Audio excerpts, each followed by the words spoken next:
In a world where getting your orchestral parts to sound convincing is like pulling teeth, where all you ever wanted was to be able to adjust the articulations of your string parts, to stay in the creative flow and not end up with a string ensemble that sounds like it was programmed by your big toe. We bring you one string ensemble to rule them all. This is the Lord of the Strings. Oh no, Tilman.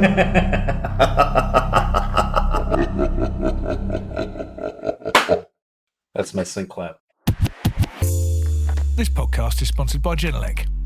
If you've ever been disappointed with the way your mixes sound on other playback systems, then check out Genelec's Unio monitoring ecosystem. By providing a seamless bridge between loudspeaker and headphone monitoring, Unio allows you to quickly create great sounding mixes that translate consistently wherever you choose to work.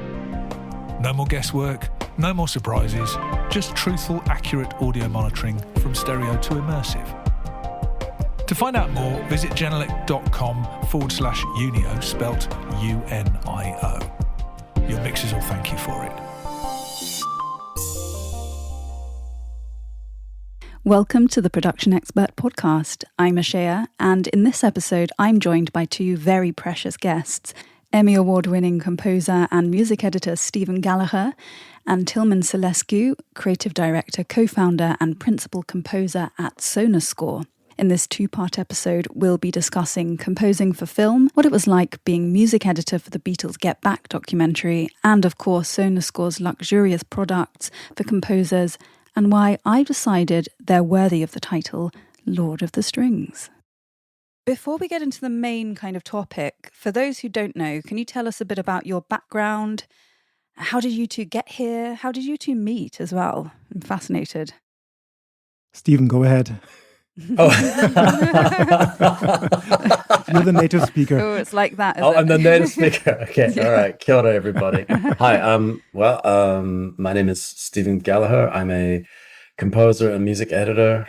I work primarily in film and television. I live in New Zealand. It's a bit of a long story how I got into music composing, but I'm very happy to be here. And Tilman, it's really lovely to speak with you again. We met via our mutual friend Russ Hughes. No way. If I'm correct. Shout out to Russ. Shout out to Russ. We've actually never met in person. I do hope we get the opportunity to do that in the not too distant future. Yeah, I hope so too, Stephen. Would be great. Absolutely. Well, Tilman, you know what? New Zealand's great this time of year. So if you would like to, fly on Escape. down. Stephen, Of course, that's where they filmed the Lord of the Rings, right? So you're correct. Yes, and the Hobbit and the Hobbit, which we can talk about, obviously. And so, Tilman, how did you get into this? Yeah, well, I was a classical educated guitar player and composer, and I always was into like symphonic orchestral music, listening to Shostakovich and Rachmaninoff and Stravinsky when I was 18 years old, and when my friends listened to Michael Jackson and Queen, and so I was kind of a classic nerd. Stephen is nodding. I'm loving this. Yeah. And so I was starting my career as classic guitar player and teacher, and I studied jazz then and played in bands, and then somehow I went into video game music as a composer. And after like Right. 1 or 2 decades, we felt that we could start making an own company with producing sample libraries, because we recorded orchestras and musicians so often, and we had our own needs as composers, like libraries that we wanted to produce ourselves. I Very love nice. that. I love It's that. very good. I mean, it's very useful to be exposed to all sorts of music from a young age. Really Yes. helps. Yes. So Tilman and obviously Stephen as well, you both talk a lot about intuition, emotion, and staying in the flow, and that kind of plays into Sonuscore, the product itself. So, could you tell us a bit about the creation of that and why intuition is so important for the product? This is like for us as Sonuscore, we have produced lots of other libraries in the past, and Lux Strings was like for us like a little bit the holy grail of music. We wanted to raise into the realm of the big players like Spitfire and Orchestral Tools and East West and all these guys, producing a big orchestral section and starting with strings, and maybe there will come a little more in the future. And our big goal was to produce a library that really has this big and warm symphonic string sound of the golden era of the classical film composers, like that music that we all love, like coming from John Williams, Alan Silvestri, Jerry Goldsmith. And so we went for a very big string ensemble, and we have searched for a brilliant orchestral hall to record in. And we put a lot of effort into this. Absolutely, yeah. And even with your other product as well, Score, I believe it's called, you actually renamed the presets to stories, which I thought was fantastic. Like a really good idea. Yes, yeah, that was.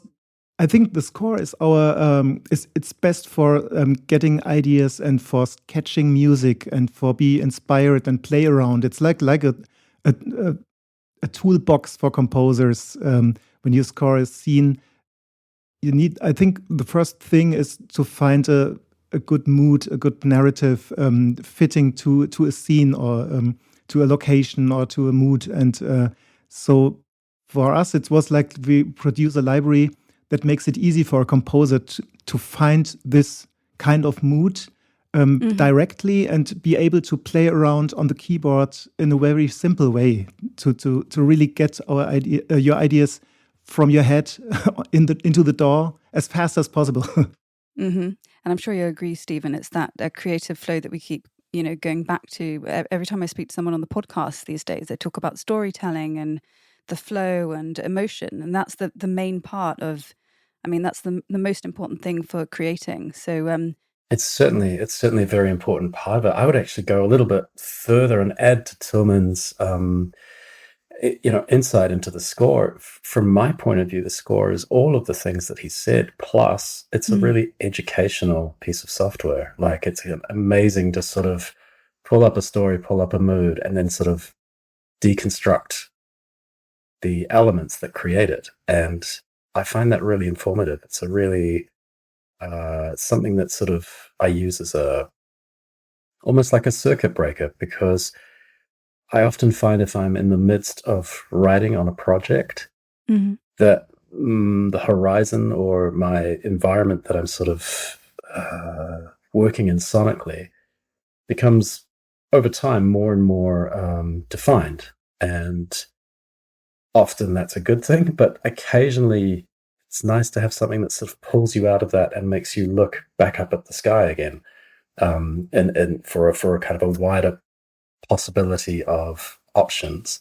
So to not get stuck in the same exactly loop. Yeah. And I find the score is amazing for that. And it's also, if I'm curious about how to make something, let's just say that's maybe slightly fairy tale-ish, there's a number, fairy tale-ish or scary or action driven. It's amazing to sort of pull up the score, look through the stories, and find something that sort of resonates with you and maybe resonates with the picture that you're working on, and just see how the mechanics of it work. And then I think it's incredible. It's an incredible resource. The Production Expert Podcast is made possible using the new Source Nexus suite from Source Elements, the professional way to collaborate over the internet, along with high-definition, low-latency audio and video. Need to record an interview or a podcast, or collaborate with others for songwriting, review and approval, remote editing, and more. With Source Nexus Suite, using any browser, you'll get studio-quality audio and video, along with custom-built tools for seamless integration with your DAW. Pricing starts at free. Get your account today at sourceelements.com. One feature I thought I saw on Lux, going back to Lux again, is the legato update as well. And obviously the adding it sounds incredibly realistic. It sounds amazing. Congratulations. Thank you so much. Yeah, it's Yeah. beautiful. Tilman, it's sensational. So glad Yeah, to hear this. Yeah.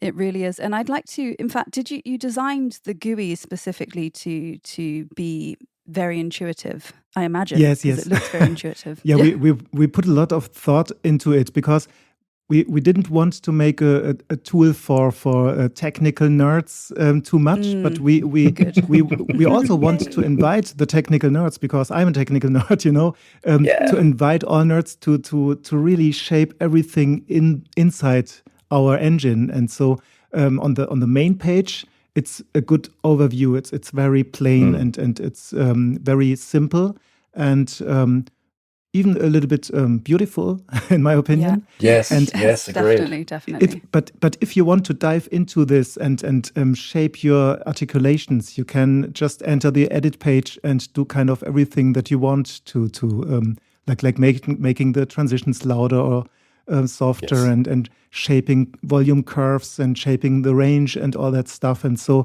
every composer can really own these articulations and save it as he wants it. And this was important for us.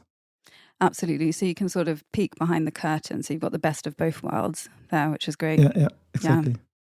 100%, and actually do it in a very quick and intuitive way, which I think just is so appealing from the get-go, and it's so nice to sort of use that instrument, and so sort of easy to use without an instruction manual. It's a good thing, which I always appreciate. Yeah.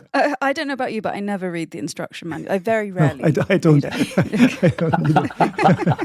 But it's I do if I have to, but I think it's a good thing if you are a composer yourself and creating these tools, because you exactly know what you have to avoid to not annoy musicians. Right. Exactly. Good thinking. I appreciate that. That's excellent. So what would you say some of the key features are that really sort of sets it apart and adds to that, staying in the flow and creativity and realism as well? Ooh, that's difficult to tell. I think the sound is a most important feature that we offer different mic positions. We have made the effort to record like this bleed mic position, which is like we have only sitting the string section, the whole string ensemble, into the big room, but we have put like 28 microphones in the positions for brass, percussion, woodwinds, and everything else that normally is recorded with the strings. And you can just fade this in as much as you want to get this warm sound that you normally get in an orchestra recording when only the strings are playing, That really does make a difference. It's subtle, but when you hear it without, it really, you can tell it's not there. It's a impactful. Yeah, exactly. It's very subtle, but it's very important. And the other thing is like the intuitive changing between articulations with our SAT engine, as we called it. It's like you can change between articulations and textures with kind of a smooth transition flow. That's a nice feature. I love that. I love that feature, Tilman. That's it makes it such an incredibly expressive instrument to use. Right. So Stephen, how does that differ? If you didn't have that feature, how would your composition differ, do you think? I think in broad terms, when you were just talking about this idea of staying in the moment, the flow of that flow state that you enter when you're creating or writing, or it's the difference between staying in that or stepping outside and having to sort of engineer a solution to morphing between two sort of articulations. And there's many ways to do that, but there's not too many ways that are as elegant as the Lux library offers you. So for me, it's an incredible performance instrument, but it also means that I'm staying inside the flow state. I don't even have to. How do I put it? I don't have to I don't have to leave that state. I don't have to be pulled out to find a solution to make a performance more realistic or sort of design it the way I want. It's inside the library, and the library is inherently flexible and easy and quick to use. And that really, I don't think that gets enough credit. I don't think we talk I don't about think it enough. I agree. I think it's just it's so beautifully done too. And the way that it's within those articulations, you can choose, different sets of articulations to morph between. It's such a creative and beautiful tool, and just gives you another level of control. And that's out of everything that Tilman's talked about. And he's right. I mean, it's a beautiful looking sample library. It sounds incredible. It was the articulation shifting for me that was as soon as I started playing with that was like okay, this is something I didn't know I needed, but like this. But now I would be very, very remiss if I couldn't use it. It's so intuitive and so thoughtful. So do you feel like you can get better ideas down, or just more ideas down, or? I feel like the ideas I can get down sound more alive and sound more detailed. Yeah, I think, Stephen, it's a little for me when I use it as a composer, it feels more satisfying to play with it. Yes, you know what I mean. So it's more like I really have the feeling. It's almost like there are the musicians playing what I have in my mind, and I can just listen to it already in a very nice way and a very inspiring way. That's what helps me a little bit. Agreed. Full agreement. Yeah. It's I don't know if either of you. I was speaking when I was in Dublin. Do you know Tony Perry from Windmill Lane Studios? I've not had the pleasure. Yeah, he's very lovely. But we ended up speaking about synesthesia. Oh wow! And do you know what that is, or do you experience that? Have you ever experienced that? You have to explain it to me. It's basically a sort of merging of different senses, and you often get it in childhood, and you can get it with sounds, music, words, numbers, letters, days of the week we were talking about. And you kind of, the sensations of, some people get it with taste. I get it with color and words. They sort of merge together. So words have a certain color. Oh, really? Numbers have a color. And Tony, which was even more amazing, gets it with words and numbers. But he also gets it with music. Wow. So when he plays, he sees splashes of color. Wow. That's amazing. That's incredible. Yeah, and he can tell when someone's playing, even when he's outside the studio. He can tell when a certain composer's playing or a musician's playing, just by the vibe, just by the sort of splash of shapes and color that he experiences. That's amazing.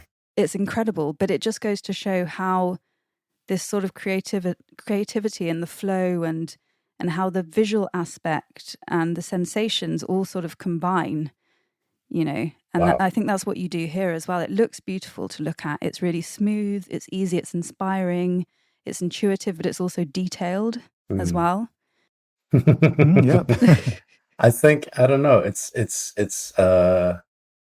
this is probably a terrible, terrible metaphor, so please, patience. But it's like anything, whether you pick up a synthesizer and it speaks to you, you feel like, oh, this is an instrument I want to make music on. It's like walking into a kitchen. Some kitchens you walk into and you think, wow, this is going to be a great place to cook, great place to make meals. Other kitchens you walk in and you think, where's the phone? It's time for Uber Eats. The Lux, that would be my kitchen. Right.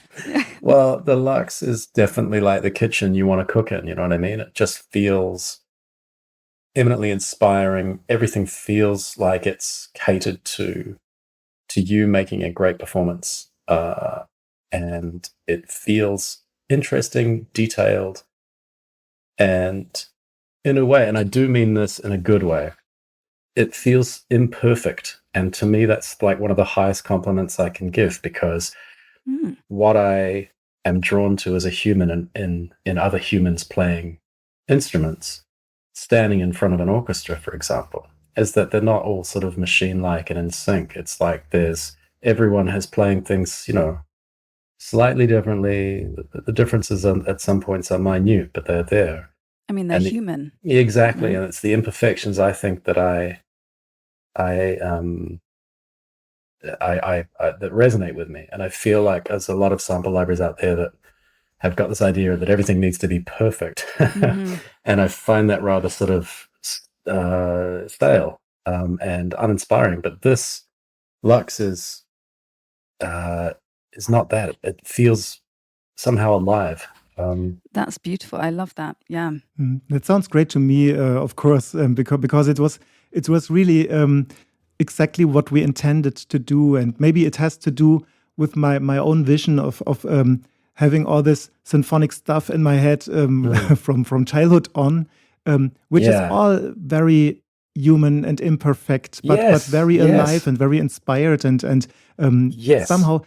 I think there are fantastic orchestral libraries on the market already. Yes. But a few of them have a focus on a more modern clinical sound. Not all of them, but I thought it's still place for a library that specifically looks towards a very human and natural performance of an orchestra. Yes. Yeah, I feel that when I play it. Tilman, my hat goes off to you. I think you and your team have made something just elegant and eminently playable and inspiring. Congratulations. It's really fantastic. This podcast is sponsored by Genelec. If you've ever been disappointed with the way your mixes sound on other playback systems, then check out Genelec's Unio monitoring ecosystem. By providing a seamless bridge between loudspeaker and headphone monitoring, Unio allows you to quickly create great sounding mixes that translate consistently wherever you choose to work. No more guesswork, no more surprises, just truthful, accurate audio monitoring from stereo to immersive. To find out more, visit genelec.com/Unio, spelt UNIO. Your mixers will thank you for it. So should we get into your approach when you've worked on some incredible soundtracks, both of you? So can you sort of, get into the approach, how you approach, what's a typical day like? What was it like working on Lord of the Rings, for example? I'd love to know. And also, you were music editor, right, Stephen? That's correct. The Beatles, Get Back and The Hobbit. Yes. That's absolutely fascinating. I'd love to know what the mindset behind that involves. Oh, sure.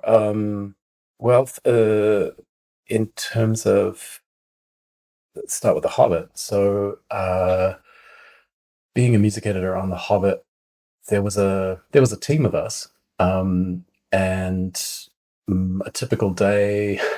I don't know if there was a typical day, really. It sort of ranged from everything you would expect, like cutting a temp score together, to the things that you sort of don't expect, like all of a sudden being involved in creating the source music, the on-screen songs for some of the characters. It was a really wild ride, but I mean, fundamentally, we were all there to serve, much like a composer, we're there to serve the film and serve the director and composer's intent for the story they want to tell. Going back to the story again. It's all story focused. So The Hobbit, had me, one of the highlights really was writing a couple of songs for first movie. And then teaching them to the cast and working with the cast to get the performances.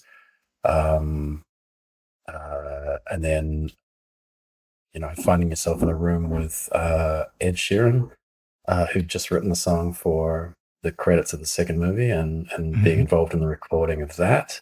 That was extraordinary. Wow. Yeah. It sort of differed from what I'd been used to that point, about what a music editorial experience would be like. It was wild, and it was great, and it was super fun. And it differed very much to say something like the Beatles' Get Back, where because of the nature of the material that we were working with, it was more a restorative sort of gig.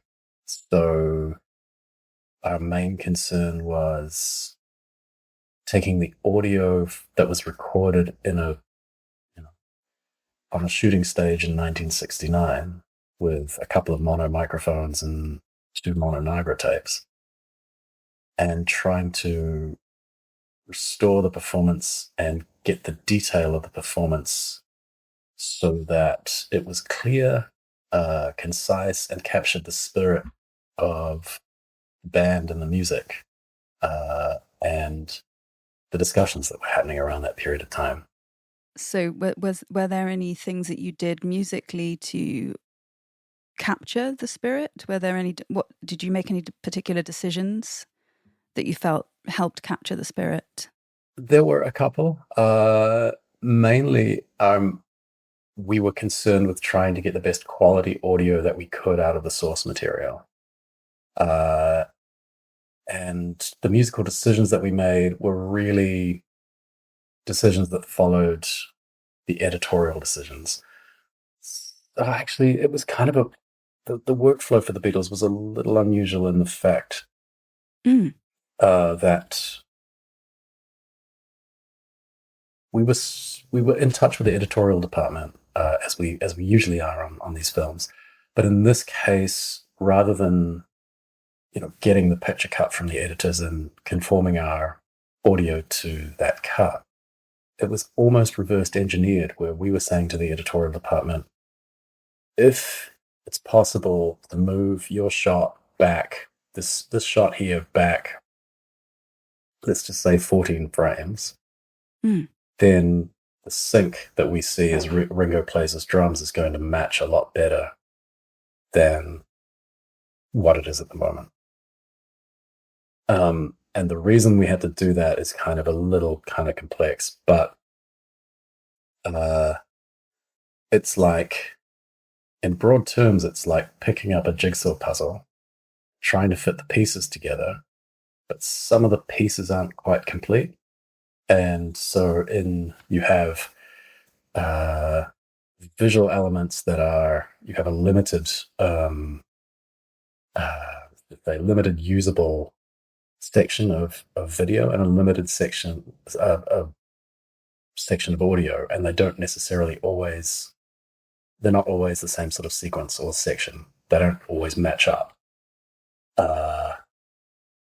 And was the first time I can ever remember where, as a sound department, we sort of had a modicum of say, or a modicum of input into the picture editorial decisions. Not huge, but just enough to sort of say, a couple of frames here, a couple of frames there is going to help us bring everything into sync as best we can. So those were those are the main musical decisions that we make. Not really. The content is by one of the greatest bands in the entire history of music. So we don't need any musical input into that. They've got it covered. For us, it was really just about how to best present it to help. But it must have been a great experience for you, not only be a composer of music, but dive into these different angles of audio for a movie. It's absolutely really nice variation of your job. Yeah, it was a privilege of my life to be involved in it. And has it helped with your composition, your perspective? It's certainly helped reinforce a couple of ideas that I had about teams. And in broad terms, and I think this applies to bands as well, I think the most important thing I took from the Beatles documentary is that as a band, and I would say, to expand this, as a team, you don't necessarily individually have to be the greatest at what you do individually, but as a team, the sum of its parts can provide an output that is greater than the sum of its parts. If that's the team just has to be great together. You have to be great as a team. I love that. And actually, I think if you're competing and all trying to outdo each other, that can sort of completely ruin a project. Yeah, absolutely. And I loved throughout that documentary again and again and again. You just saw them as a group of people, as a team, overcome challenges, hit difficult times, and just find a way through it. So, and maybe it's a rather naive kind of take, but it feels like if I look at a band like, let's just say the Pixies, right? Every one of those players and vocalists in the group are idiosyncratic, and individually they're great,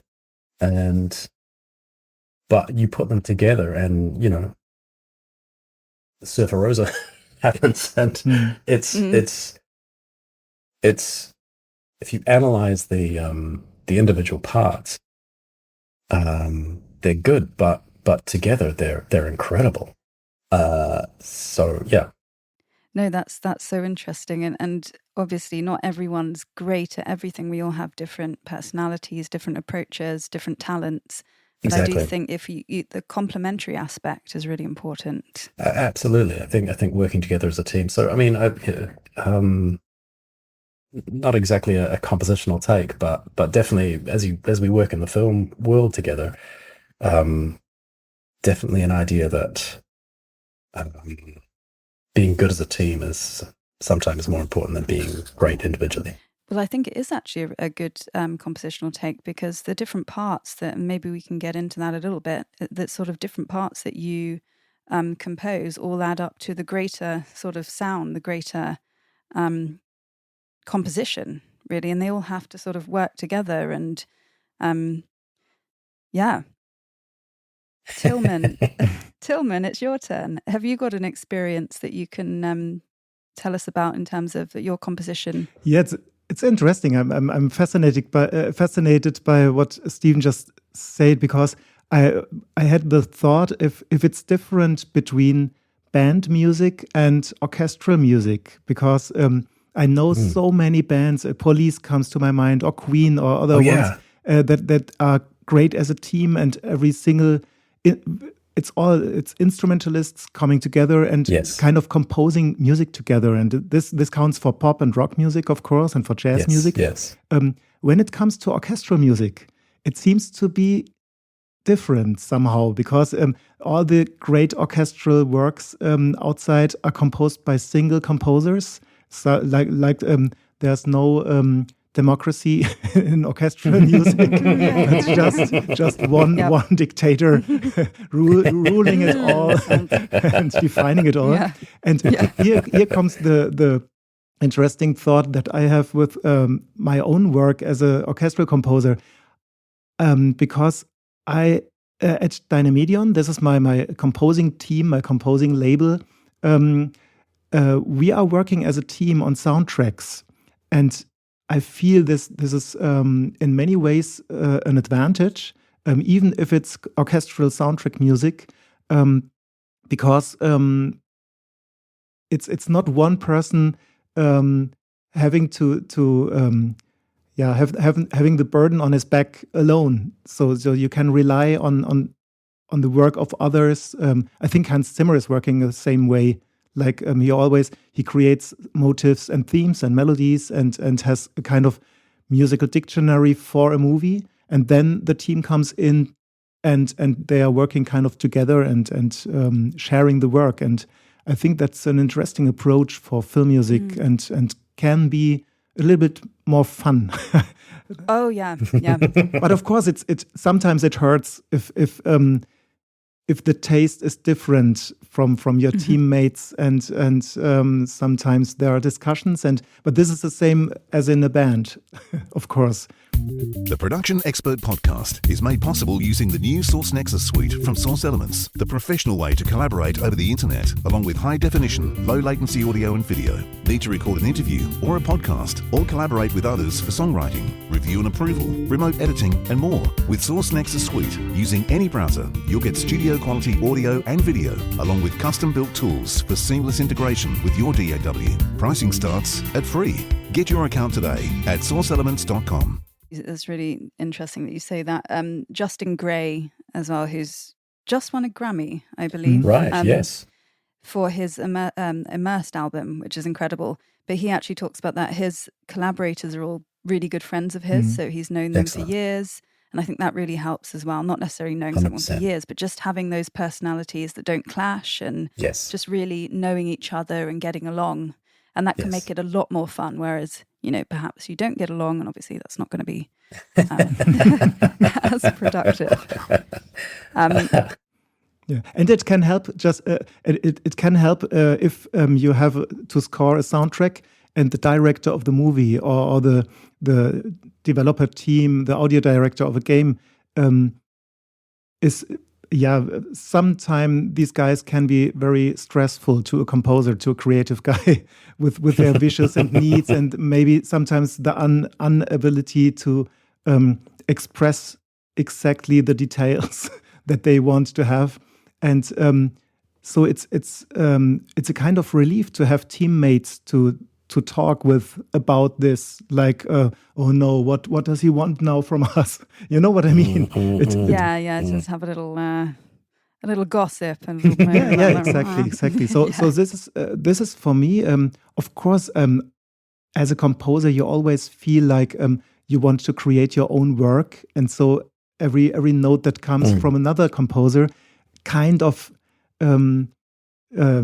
irritates you sometimes, but I think you have to come at freedom with this, because it's so much fun. If you once you accept this, the job is much easier, because you share the burden and you share all the work and the stress. But you also have the brains. I mean, you know what I mean? You have it's almost like a brain's trust. You make discoveries together. Yeah, that's true also. And everyone's going to bring something slightly different to the table. So it feels like the resource of invention is wider, is bigger.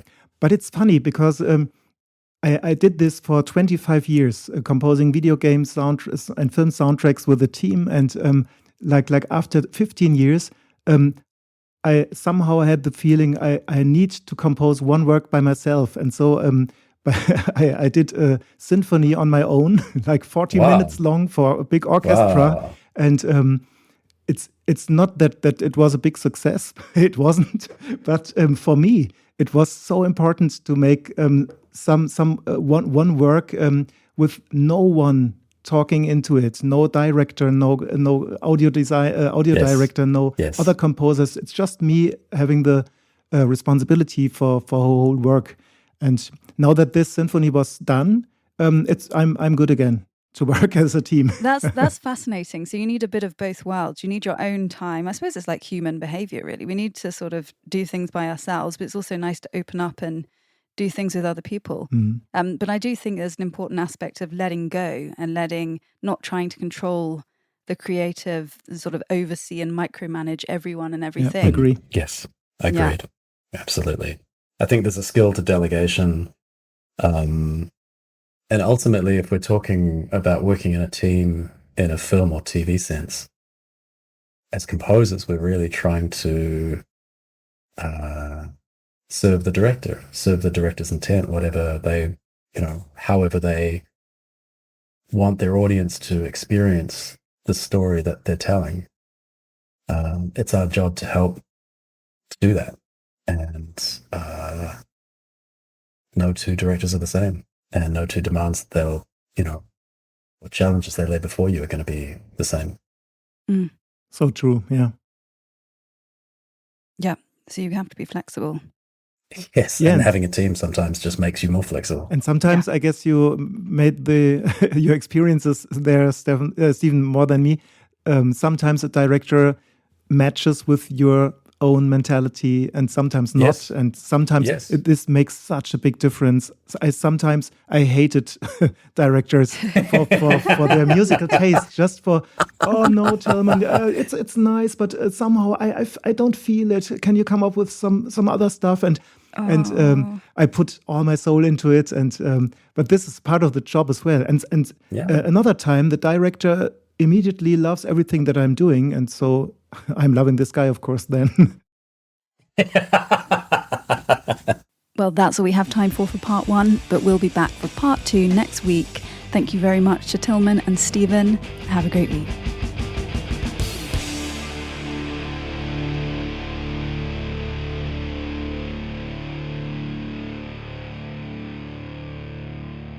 Ha ha ha ha.